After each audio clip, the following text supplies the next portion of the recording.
Ang katotohanan ay walang kabuluhan. Sapat na ang bato-batohin ang Pilipinas. Iyan ang matibay na paniniwala ng mga kabataan sa ating bansa.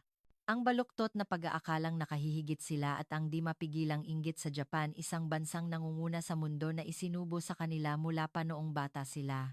Dahil sa dalawang damdaming ito, isang araw ay natagpuan nila ang kanilang sarili na nakatayo, tulala, sa harap ng sarili nilang kawalang kakayahan at ang kadakilaan ng mga Hapon. Ano ang ginawa ng mga Hapon na inakala nilang matinding kaaway para sa kanila sa gitna ng matinding panganib? At bakit ang mga hukom mula sa malayo at bansang United Kingdom ay nabigla sa nakita nilang kagalingan sa Japan na naging dahilan para baguhin nila mismo ang kanilang kultura? Isang nakakagulat na yugto na yumanig sa mundo sa sandaling mabiyak ang salamin ng pagkiling at maibunyag ang nakatagong katotohanan. Nagsimula ito sa isang matalim na obserbasyon.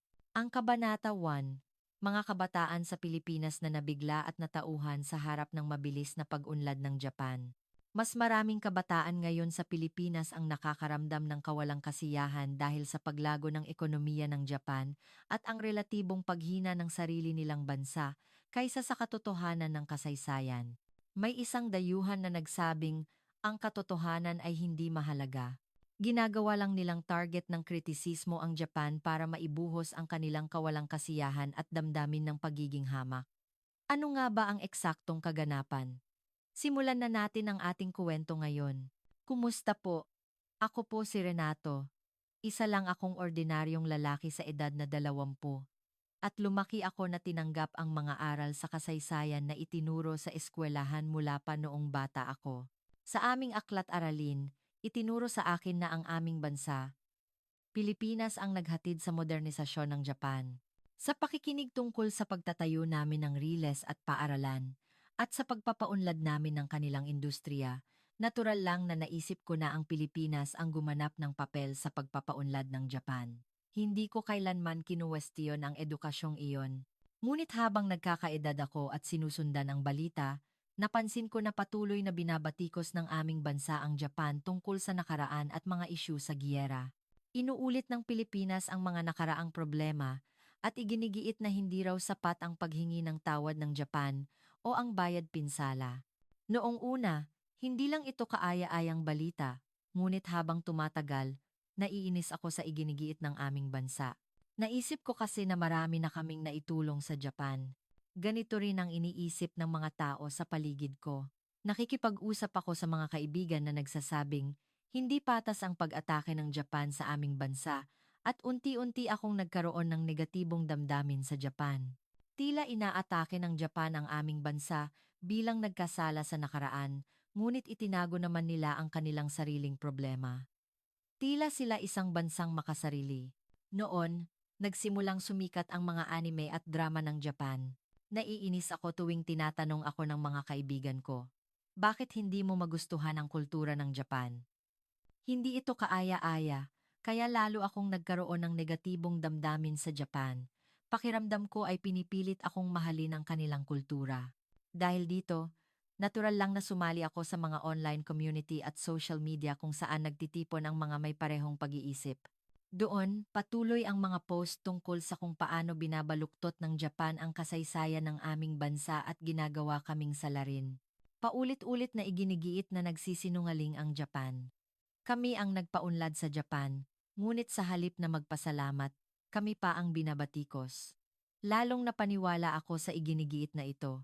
Sa online, binatikos ng lahat ang Japan na dapat ay naayos na ang lahat ng problema sa nakaraan sa ilalim ng isang kasunduan sa Japan, ngunit binalikan pa nila at humingi pa ng pera.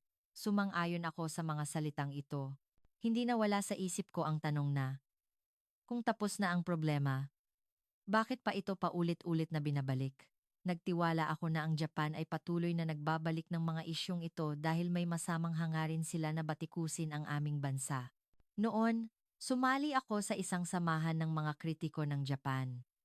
Paulit-ulit doon ang pag-iinsulto na ginagamit lang daw ng Japan ang issue sa kasaysayan upang pabagsakin ang aming bansa. Habang nakikinig ako sa mga kuwentong iyon, lalong tumindi ang galit ko sa Japan. Ang mga mas nakatatanda sa samahan ay nagsabi na ang damdamin ng Japan sa aming bansa ay makasarili at mapagkunwari. Sabi nila, naghahangad ang Japan na lampasan kami sa ekonomiya, ngunit ginagamit nila ang issue sa kasaysayan upang atakehin kami. Sinabi rin nila na, naghahanap ang Japan ng pagkakataon na malampasan tayo sa industriya ng semiconductor at sasakyan. Tila totoo ang sinabi nila sa akin. Nakaramdam ako ng pangamba at pagiging hamak habang nakikita ang pag-unlad ng ekonomiya ng Japan. Bawat linggo, puno ng pagbatikos sa Japan ang usapan sa samahang iyon. Sa ganoong usapan, natural lang na naisip ko na tama lang nakamuhian ng Japan, lalo akong nalamon sa galit sa Japan. Ngayon, naniniwala ako na tama at makatarungan ang pagbatikos sa Japan. Tinitiyak ko sa sarili ko na patuloy na pinahihirapan ng Japan ang ating bansa. Dapat tayong lumaban para hindi tayo matalo sa pagbatikos na ito. Sa ganoong damdamin ng pag-aaway sa Japan, unti-unti akong nakaramdam ng kapanatagan. Maraming taong may kaparehong pag-iisip sa internet at gumaan ang loob ko kapag kasama ko sila. Sa tingin ko, nakaramdam ako ng kakaibang kasiyahan habang binabatikos ko ang Japan. Isang araw, tulad ng dati, pauwi ako kasama ang dalawang mas nakatatandang lalaki matapos umattend ng pagtitipon ng samahan. Naglalakad kaming tatlo patungo sa kalapit na istasyon ng MRT o LRT. Habang naghihintay ng tren, tulad ng dati, pinag-uusapan namin ang Japan at nagrereklamo na may mga di makatuwirang kahilingan na naman sila sa aming bansa. Biglang natumba ang isa sa mga nakatatanda. Agad akong natulala at wala akong ideya kung ano ang gagawin. Mukhang hindi humihinga ang natumba at walang malay. Ako at ang natitirang isa pa ay nagkatinginan sa pagkalito. Kahit pa nag-aalala ako, wala talaga akong nagawa. Hindi ko kasi alam kung paano magbigay ng first aid. Sinubukan kong humingi ng tulong sa paligid, ngunit ang mga naglalakad ay nakatingin lang sa malayo. May ilan na nagbulungan at pinapanood lang ang sitwasyon. Sa aming bansa, malakas ang kultura ng pag-iwas sa pisikal na pakikipag-ugnayan sa iba at nahihiya kaming kumilos ng aktibo sa harap ng mga hindi kilala. Dahil dito, tila iniisip ng lahat na ang pinakamahusay na gawin ay maghintay sa pagdating ng ambulansya. Ganoon din ang ginawa ko. Sa isip ko, dapat akong kumilos ng mabilis, ngunit hindi gumagalaw ang katawan ko. Pinapatahan ko ang sarili ko sa pag-iisip na, dali-dali namang darating ang ambulansya. Magiging masama kung magkakamali ako at masisira ko pa ang sitwasyon at nanatili lang akong walang kibo. Biglang may isang babae mula sa isang magkasintahan na dumaan ang tumakbo patungo sa amin. Nilapitan niya ang natumba at nagsimulang mag-CPR, cardiopulmonary resuscitation, nang walang pag-aalinlangan. Noong una, nataranta ako at hindi ko maintindihan ang sinasabi niya, ngunit napansin kong nagsasalita pala siya ng Hapon, Japanese. May iniutos din siya sa kasama niyang lalaki. Mabilis na tumango ang lalaki at tumakbo sa kung saan. Pagkaraan ng ilang sandali, bumalik ang lalaki na may dalang AED, Automated External Defibrillator. Nang magpadala ng signal ang aparato, sinenyasan kami ng babae na lumayo ng kaunti. Nakatayo lang kami, tulala, at sinunod ang utos niya. Pagkatapos ng ilang sandali, nagbigay ng electric shock ang AED at nagpatuloy ang babae sa pag-CPR. Sa sandaling iyon, nakatingin lang ako ng tulala sa tanawin.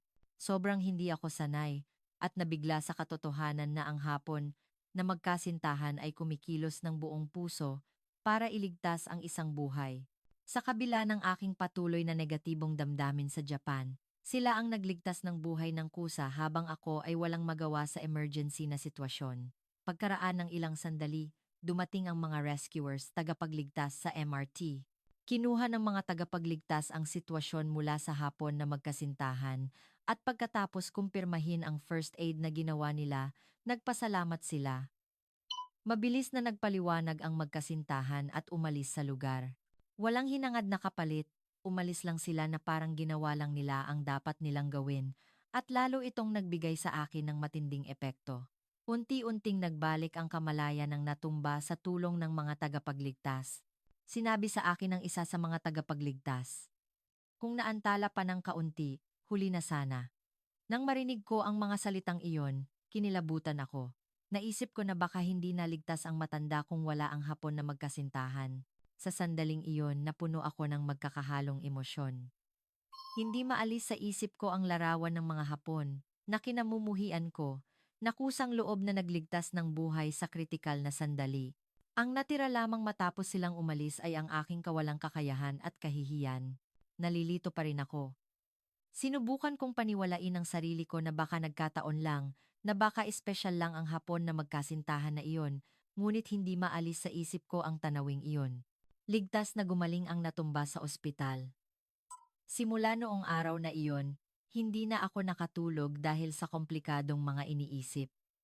Kahit na wala silang ginawa para sa akin, kakaiba silang yumanig sa puso ko. Gusto kong ibahagi ang nangyari noong araw na iyon sa isa pang miyembro ng samahan. Mas marami siyang alam kaysa sa akin, at mas kinamumuhian ang Japan, kaya gusto kong malaman ang nararamdaman niya. Kaya't, pagkatapos ng aming pagtitipon, habang naglalakad pa uwi, maingat kong sinimulan ang usapan. Noong araw na iyon, medyo nabigla ako sa ginawa ng mga Hapon. Kung wala sila, baka may nangyaring masama. Ngunit ang reaksyon niya ay ganap na hindi inaasahan. Sa halip na magpasalamat, nagsimula siyang maglabas ng bulag na galit. Siguradong may masamang intensyon sila sa paggawa niyon. Ginawa lang nila yan para mapaganda ang kanilang imahe. Ganoon naman talaga ang lahat ng ginagawa ng mga Hapon. Nang marinig ko ang mga salitang iyon, parang nasingahan ako. Napakalinaw ng sitwasyon, ngunit hindi niya pinigilan ang pagdududa at pagbatikos sa mga Hapon. Sa sandaling iyon, may nag-iba sa puso ko. May mali dito. Karaniwan, sasang-ayon ako sa sinabi niya. Ngunit ngayon, ayaw ko nang marinig ang sinasabi niya, kaya tinapos ko ang usapan at umalis. Mabigat ang mga hakbang ko at ang isip ko ay parang gusot na sinulid. Ang pagkilos ng Hapon na magkasintahan at ang reaksyon ng aking kasama ay sobrang magkasalungat. Sa oras na ito, nagsimula akong magduda na baka mali ang pinaniwalaan ko. Tama ba ang lahat ng aking pag-iisip tungkol sa Japan? Patuloy akong ginugulo ng tanong na ito. Simula noong araw na iyon, nagdesisyon akong ayusin ang aking damdamin para sa samahan. Nalaman ko na marami sa kanila ang tumatalikod sa katotohanan at binabatikos lang ang Japan para maibsan ang kanilang kawalang kasiyahan at damdamin ng pagiging hamak. Sobrang bigat ng pakiramdam ko. Nakaramdam ako ng matinding pagsisisi at kahihiyan nang maalala ko ang nakaraan ko, na lubos na nababad sa galit at pagkiling tulad nila. Paano ako nakulong sa ganoong bulag na damdamin at nakamuhian ang Japan? Mula noon, nagkaroon ako ng oras para mag-isa at sinimulan kong balikan ang mga ginawa ko. Muling bumalik sa isip ko ang lahat. Ang mga post na naiwan ko sa online community, ang mga usapan sa pagtitipon, at ang mga sandali kung kailan ako bumabatikos sa harap ng aking mga kaibigan. Naramdaman ko ang pagkaawa habang iniisip ko kung gaano karaming Hapon ang nasaktan ko. Ngunit higit sa lahat, ang pinagsisihan ko ay ang sandali ng kawalang kakayahan sa istasyon ng MRT. Kung wala ang mabilis na pagkilos at tapang na ipinakita ng Hapon na magkasintahan, baka nakaharap ako sa isang kamatayan ngayon. Sa kabila niyan, patuloy pa rin ang mga tao sa samahan sa pagbatikos sa mga Hapon, imbes na magpasalamat. Nang makita ko ang kanilang gawi, naunawaan ko, hindi sila magbabago. Gayunpaman, hindi ako pwedeng manahimik na lang. Ayaw ko nang sumunod sa kanilang yapak. Naisip ko na may magagawa ako. Kahit hindi ako makahingi ng tawad ng direkta sa mga Hapon, gusto kong itama ang aking maling ginawa at maghatid ng mensahe ng pagbabago sa mga taong may kaparehong galit. Simula noong araw na iyon, sinimulan kong regular na i-post ang aking karanasan online. Matapat kong isinulat ang dahilan kung bakit ko kinamumuhian ang Japan, ang mga kwento na narinig ko sa samahan, at ang nangyari sa Hapon na magkasintahan sa MRT. Nakulong ako sa galit sa Japan. Ngunit ang Hapon na magkasintahan sa MRT ay ganap na nagpabago sa aking pag-iisip. Sa pamamagitan ng karanasang ito, hindi ko na kayang kamuhian pa ang Japan at ang mga Hapon. Hindi madali ang pagsulat ng talatang ito. Kinailangan kong labanan ang nakaraan kong sarili at harapin ang pagsisisi sa mga ginawa ko. Ngunit naisip ko na iyon ang tanging paraan para maging responsable ako ng buong puso. Kahit na matagal, unti-unting lumitaw ang mga taong nakiramay sa aking isinulat. Karamihan sa kanila ay mga taong may kaparehong karanasan sa akin. May ilan pa nga na nagsabi na nagbigay ng tapang ang aking kuwento. Unti-unting nagbigay aliw sa akin ang maliliit na pagbabagong iyon. Maraming tao pa rin ang nababad sa galit, ngunit naniniwala ako. Siguradong may mga tao na kayang magbago tulad ko. At umaasa ako na darating ang araw na magkakaintindihan tayo.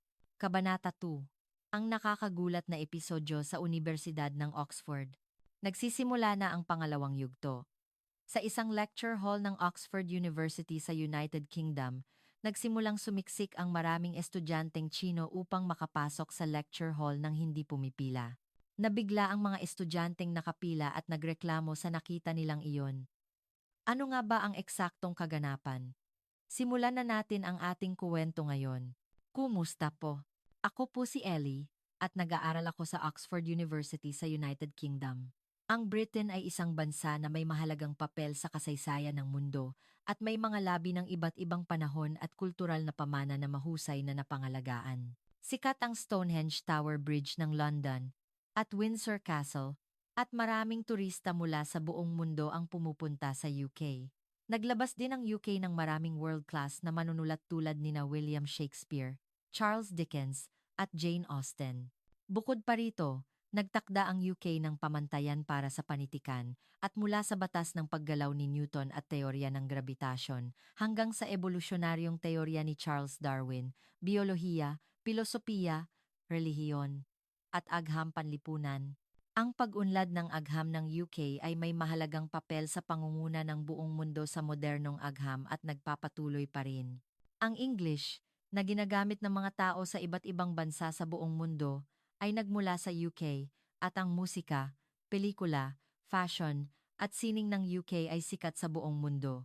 Gayunpaman, simula noong ilang taon na ang nakalipas, nagsimulang umusbong ang Japan boom sa UK, at saan man ako magpunta, puno ng usapan tungkol sa Japanese music, anime, at pagkain.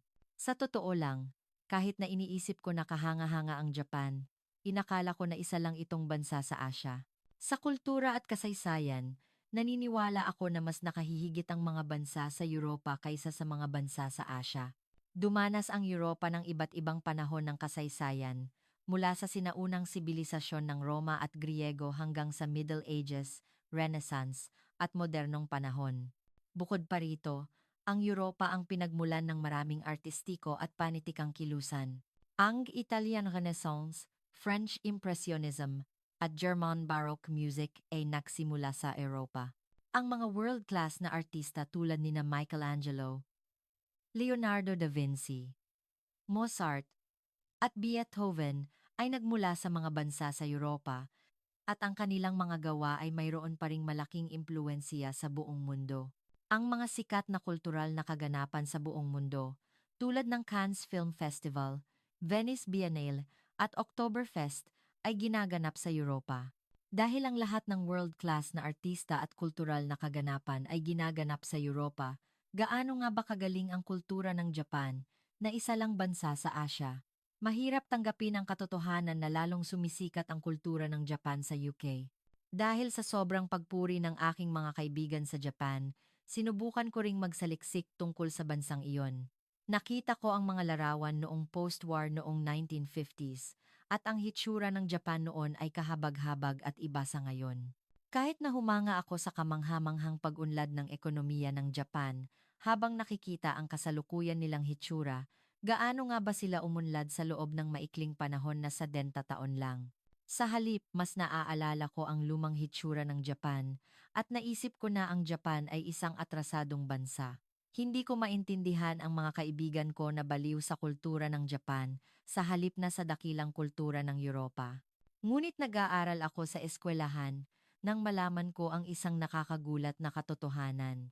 May mga estudyante na nag-aaral sa aming eskwelahan mula sa mahigit 160 na bansa sa buong mundo at ang pinakamarami ay mga Amerikano at Sino, ngunit mayroon ding mahigit 300 na Japanese students sa aming eskwelahan.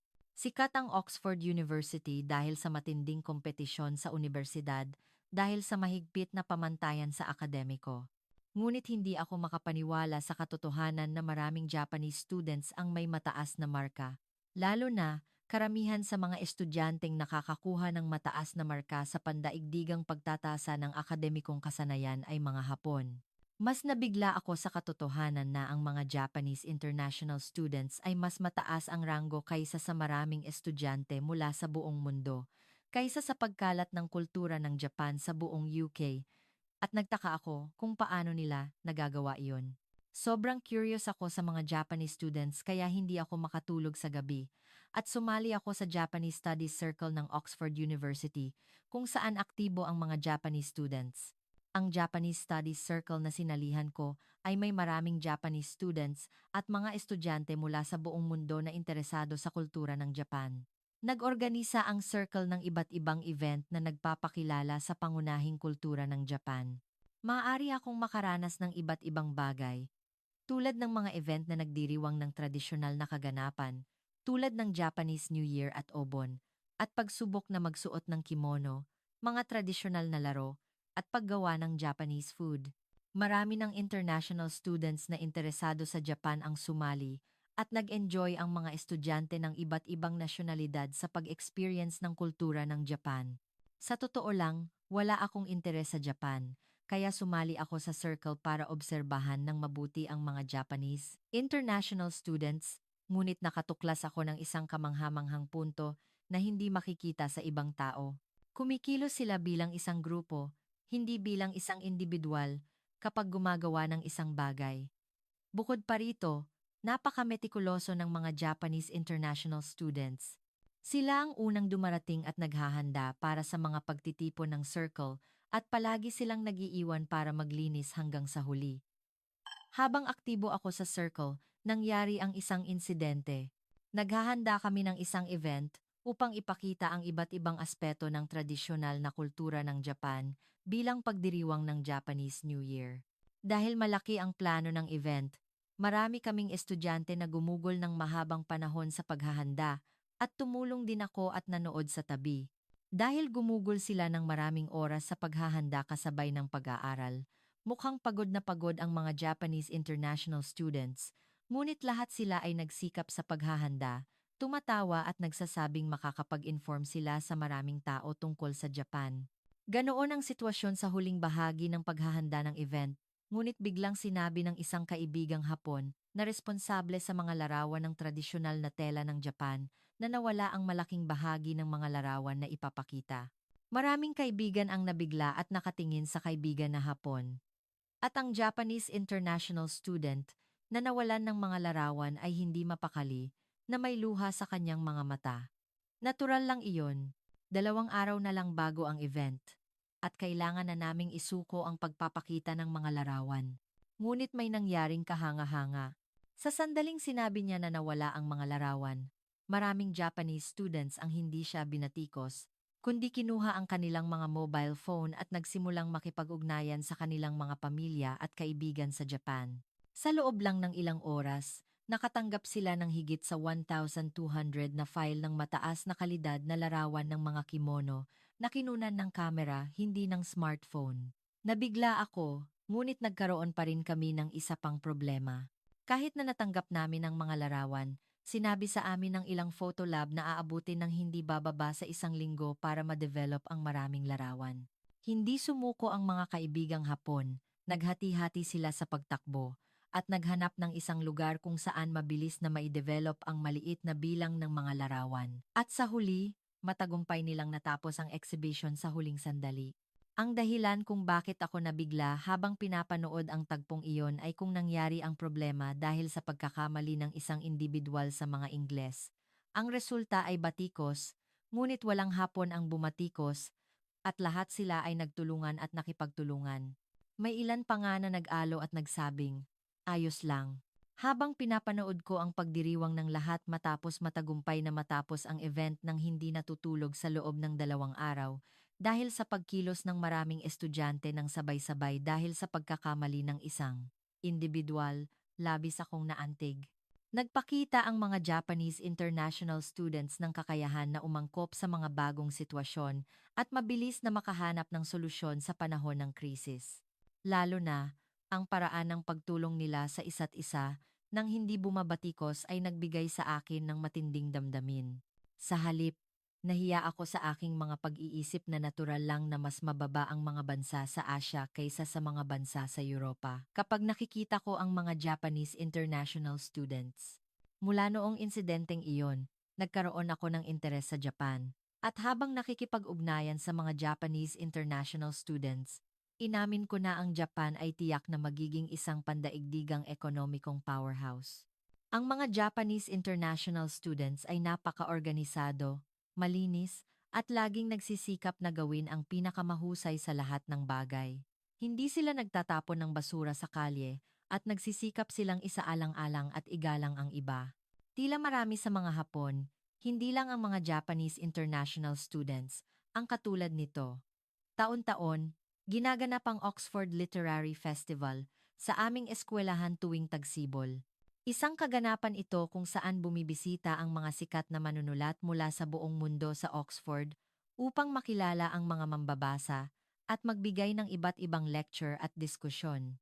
Pagdating ko sa festival hall, maraming estudyante ang nakapila upang makapasok sa lecture hall. Natural, maraming estudyante ang gustong umattend, ngunit hindi lahat ay makakapasok. Noon, sinubukan ng mga Chinese international students na pumasok sa lecture hall nang hindi pumipila at naging magulo ang pasukan ng lecture hall. May ilang kaibigan sa Europa na sumubok din na makipagsiksikan kasama ng mga Chinese international students. Ngunit nabigla ako nang makita ko ang mga Japanese international students na hindi natinag at naghintay lang sa pila. Nakakahiya, ngunit nag-alinlangan din ako sandali kung dapat ba akong sumingit sa pila dahil pakiramdam ko ay papasok muna ang mga Chinese international students at uupuan ang lahat ng upuan.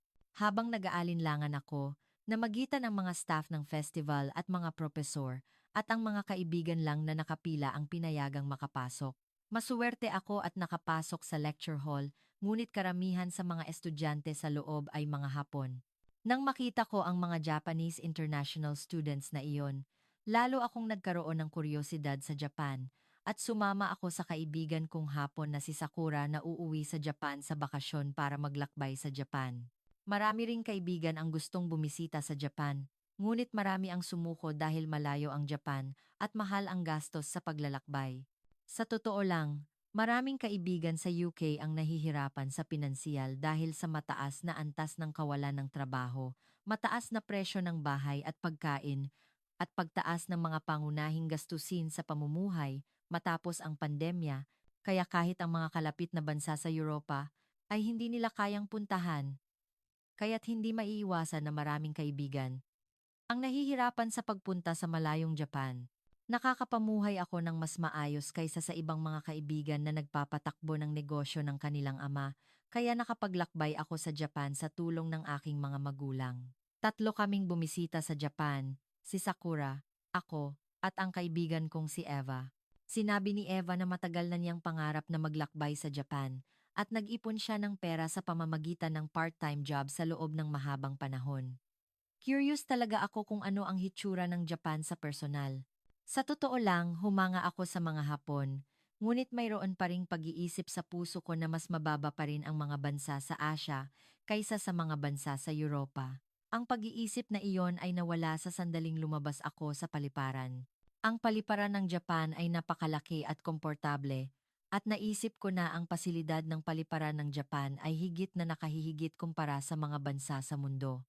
Lalo na, naisip ko na dapat tularan ng maraming bansa sa Europa na hanggang ngayon ay nagsasagawa pa rin ng manual na imigrasyon, ang automated na sistema ng imigrasyon.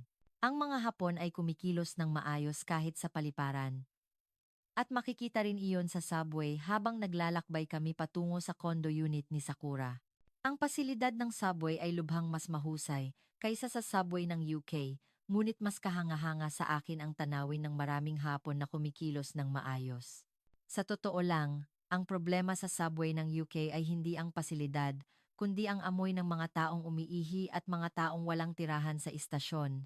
Ngunit sa Japan, Wala akong nakitang kahit isang piraso ng basura sa sahig. Kahit na nabigla ako sa civic consciousness at pag-iingat ng mga Japanese international students sa UK, nang makita ko ang maraming Hapon sa Japan, naunawaan ko na mayroon silang kultura ng pag-iingat sa iba. Sinabi ni Sakura na ang kanyang bahay ay isang condo unit na matatagpuan sa Minato Ward, Tokyo, dahil sinabi ni Sakura na nakatira ang kanyang mga magulang sa isang condo unit. Inakala ko na hindi sila ganoon kayaman. Ngunit, sa sandaling pumasok kami sa entrance ng condo unit ng mga magulang ni Sakura, hindi namin maisara ni Eva ang aming mga bibig sa pagkagulat. Gustong-gusto ng mga Ingles ang pag-aalaga ng hardin. Tuwing weekend, malaking kasiyahan para sa kanila ang paggupit ng damuhan at pag-aalaga ng mga bulaklak.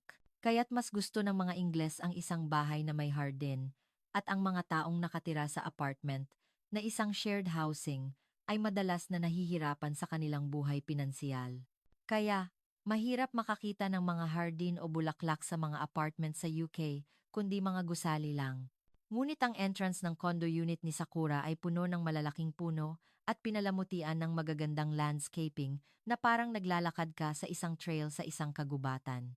Hindi lang ang luntiang hardin, kundi may lawa pa ang condo unit.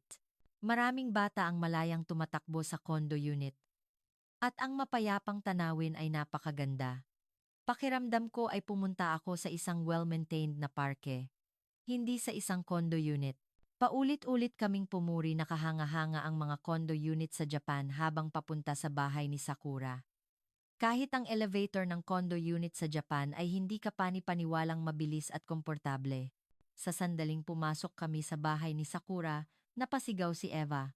Medyo nakakahiya ang hitsura ni Eva dahil nandoon ang nanay ni Sakura, ngunit sigurado ako na napasigaw din ako kung wala ang nanay ni Sakura. Ang loob ng bahay ay parang isang hotel, at ang tanawin na nakikita mula sa bukas na bintana ay parang isang maliit na nayon sa kagubatan. Nandoon ang nanay ni Sakura at sinabi niyang maghahanda siya ng pagkain para sa amin ni Eva. Sinimulan namin ni Eva na maingat na galugarin ang loob ng bahay sa gabay ni Sakura. May isang malaking TV sa dingding at may mga mamahaling sofa at display shelf. Pagpasok namin sa kwarto ni Sakura, may built-in na cabinet at mukhang laging malinis kahit wala si Sakura dahil wala akong nakitang kahit isang piraso ng alikabok. Nang hawakan ni Sakura ang kanyang cellphone dahil medyo mainit ang pakiramdam niya, biglang may tunog na booming mula sa kisame at umihip ang malamig na hangin. Wow! Napakagaling na may air conditioner na nakakabit sa kisame. Nagulat kami sa sinabi ni Sakura na maaari itong ayusin sa pamamagitan ng cellphone. Hindi lang air conditioner, kundi pati washing machine, dryer, at robot vacuum cleaner ay magagamit lahat sa cellphone. Hindi makapagsalita kami ni Eva sa mga salita ni Sakura at nagtaka kami. Habang nag-uusap kami at humahanga sa mga appliances ng Japan, tinawag kami ng nanay ni Sakura para maghapunan. Napakaraming pagkain na parang nagpa-party kami kasama ng mahigit 10 tao. Nagtanong kami kung kami lang ba ang kakain ng lahat ng pagkain na iyon. Ngunit ngumiti ang nanay ni Sakura at sinabi na naghanda siya ng iba't ibang pagkain dahil hindi niya alam kung ano ang gusto namin at sinabi niya na kumain kami ng marami. Napakaraming pagkain ang nakalagay sa mesa at wala ng lugar para maglagay ng plato, ngunit sukiyaki ang paborito ko. Ang asim-tamis na sarsa ay talagang bagay sa karne. Nakatikim na ako ng Japanese food sa UK, ngunit hinding-hindi ito ganito ang lasa. Lalo na, ang atsara pickles na gawa kamay ng nanay ni Sakura ay iba sa mga pickles na nabibili sa UK. Habang masaya akong kumakain at umiinom ng tubig, nahumaling si Eva sa yakisoba at sinabi niya na ito ang pinakamahusay na noodle dish na natikman niya at nag-thumbs up siya. Ngumiti ang nanay ni Sakura sa amin na masayang kumakain. Medyo nahihiya akong kumakain ako ng ganoon kabilis, ngunit ganoon talaga kagaling magluto ang nanay ni Sakura. Pagkatapos kumain, sinabi ni Sakura na gagawa siya ng Japanese coffee at sinabi niya na pumili kami ng malamig o mainit, kaya pinili namin ni Eva ang malamig. Ngumiti si Sakura at nagtimpla ng kape at nagulat ako. Sa halip na buksan ang freezer at kumuha ng yelo, lumabas ang yelo nang ilagay niya ang baso sa refrigerator. Sobrang kakaiba, kaya nagtanong ako kay Sakura at sinabi niya na isa iyon sa mga feature ng refrigerator. Ang lahat sa bahay ni Sakura ay state of the art at kakaiba ang pakiramdam na parang nasa isang futuristic city ako. Pagkatapos kumain, sinabi ni Sakura na maglakad-lakad kami at bago kami lumabas, pinindot niya ang isang pindutan at naghintay na ang elevator sa aming palapag. Sobrang kakaiba, kaya tinanong ko si Sakura kung lahat ba ng condo unit sa Japan ay may ganoong state-of-the-art na pasilidad. Ngunit ngumiti si Sakura at sinabing halos ganoon lahat, maliban sa mga napakatandang condo unit. Sa mga salita ni Sakura, nagkaroon ako ng matinding pagnanais na manirahan sa isang tirahan tulad ng condo unit sa Japan. Naglakad kami kasama si Sakura at lumabas sa labas ng condo complex. Maraming commercial areas ang may ilaw at napakaliwanag ng gabi sa Japan, ngunit medyo nag-alala ako dahil lampas na ng alas 8 ng gabi at madilim na, kaya nagtanong ako kay Sakura kung saan kami pupunta. Ngumiti si Sakura at sinabi na ipapakita niya sa akin ang magandang night view, kaya huwag akong mag-alala at sumama na lang ako. Pagkatapos maglakad ng 10 hanggang 15 minuto kasama si Sakura, nakita ko ang isang tanawin na hinding-hindi ko malilimutan. Dinala kami ni Sakura sa Odaiba Beach, Baybayin, at sa kabila ng gabi, maraming tao ang naglalakad sa baybayin na parke, at napakaganda ng mga ilaw at maraming gusali na nakikita mula sa dagat. Sinabi ni Sakura na maglakad pa kami, at dinala niya kami sa isang lugar kung saan makikita ang Rainbow Bridge, at sa kabila ng gabi, maraming tao ang nagtipon doon. Nagulat ako na napakaraming tao, kahit na gabi na. Ngunit sinabi ni Sakura na magsisimula na, at naglakad kami ng mabilis patungo sa isang lugar, kung saan maganda ang tanaw ng tulay. Pagdating namin sa lugar kung saan makikita ang night view ng Rainbow Bridge, nakaramdam ako ng matinding damdamin. Hindi nagtagal pagdating namin, nagsimula ang light up kasabay ng magagandang ilaw, at napakaganda na parang napuno ang dibdib ko ng damdamin. Pagkatapos manood ng night view ng tulala sa loob ng ilang sandali, sinabi ko sa sarili ko na buti na lang at pumunta ako sa Japan, at nagkaroon ako ng matinding pagnanais na manirahan sa Japan balang araw. Hindi ko pa rin malilimutan ang damdamin noong panahong iyon. Pagkatapos manood ng night view at maglakad sa baybayin hanggang sa huling gabi, bumalik kami sa bahay ni Sakura. Mananatili lang kami sa bahay ni Sakura sa unang araw, at kumuha kami ng tirahan mula sa ikalawang araw, kaya naghanda kami para umalis ng maaga sa umaga. Sinabi ni Sakura na mag-almusal muna kami, ngunit ayaw kong maging abala sa mga magulang ni Sakura na naghahanda rin para pumasok sa trabaho, kaya magalang akong tumanggi.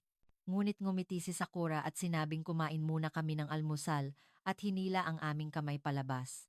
Natural lang na naisip ko na sa bahay kami mag-aalmusal, kaya medyo naguluhan ako, ngunit ang lugar na dinala ni Sakura sa amin ay, nakakagulat, ang breakfast restaurant sa loob ng condo unit.